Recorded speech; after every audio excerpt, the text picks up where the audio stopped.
ঝুলন উৎসব। হিন্দু ধর্মে রাধা কৃষ্ণের অমর ঐশ্বরিক প্রেম কাহিনীকে কেন্দ্র করে অনুষ্ঠিত হয় ঐতিহ্যবাহী বিশেষ পার্বণ মধুর উৎসব ঝুলন যাত্রা।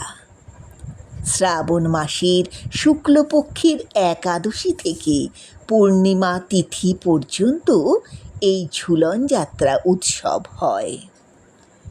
ঝুলন যাত্রার শুরু হয়েছিল দ্বাপর যুগে।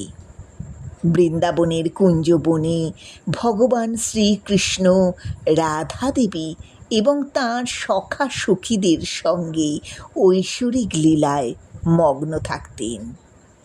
শ্রাবণের ভেজা হাওয়া, গাছের ছাওয়া এবং বৃষ্টির মধ্যে রাধা দেবী এবং ভগবান শ্রীকৃষ্ণ দোলনায় দোলার মাধ্যমে প্রকাশ করতেন তাঁদের অসীম ঐশ্বরিক প্রেম। পুরাণ অনুযায়ী ভগবান শ্রীকৃষ্ণ এবং রাধা দেবী তাঁদের অষ্টসখীর সাথে একত্রে বৃন্দাবন কুঞ্জে নৃত্য গীত সহযোগী দোলনায় দুলেছিলেন। এই অষ্টসখীর নাম হল ইন্দুরেখা, চিত্রা, চম্পকলতা, ললিতা, বিশাখা, তুঙ্গবিদ্যা, সুদেবী, রঙ্গদেবী। রাধাকৃষ্ণের বর্ষাকালীন প্রেম এবং আবেগের উৎসব হল ঝুলন উৎসব।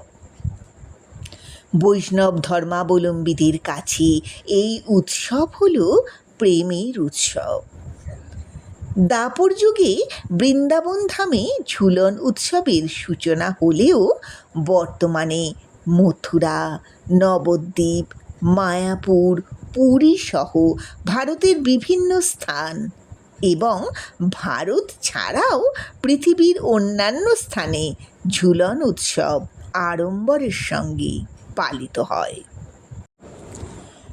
ঝুলন উৎসবে ভক্তরা রাধা দেবী এবং ভগবান শ্রীকৃষ্ণের বিগ্রহকে রঙিন পোশাকে সজ্জিত করে একটি সুসজ্জিত দোলনায় চাপিয়ে মৃদু হাতে দোলা দেয়।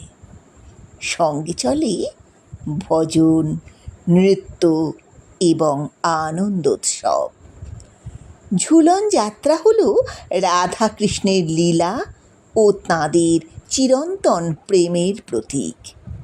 এই প্রেম হল আত্মিক, যা পার্থিব মোহ থেকে অনেক ঊর্ধ্বে। ভক্তরা যখন মৃদু হাতে ঠাকুরকে দোলান তখন তাঁদের অন্তরে যে আনন্দ ও শান্তি অনুভূত হয় তা ভাষায় প্রকাশ করা যায় না। এই উৎসব সমাজের মানুষকে একত্রিত করে। গান, নাচ, লোকশিল্পের মাধ্যমে সবাই এই পবিত্র উৎসব উদযাপন করে। ভগবান শ্রীকৃষ্ণের নানা কাহিনী শুনে ভক্তরা নৈতিকতা ও আধ্যাত্মিকতার অনেক শিক্ষা লাভ করেন। ঝুলন পূর্ণিমা কেবল একটি ধর্মীয় উৎসব নয়, এটি হল শ্রদ্ধা, ভক্তি, প্রেম, স্নেহ এবং রাধাকৃষ্ণের লীলা কাহিনীর এক জীবন্ত উদযাপন। এই দিনটি ভক্তদের জন্যে আধ্যাত্মিক শক্তিতে পরিপূর্ণ। 2025 সালের ঝুলন উৎসব 4 আগস্ট থেকে শুরু হয়ে 8 আগস্ট পর্যন্ত চলবে। 8 আগস্ট ঝুলন পূর্ণিমা তিথিতে ঝুলন উৎসবের সমাপ্তি হবে।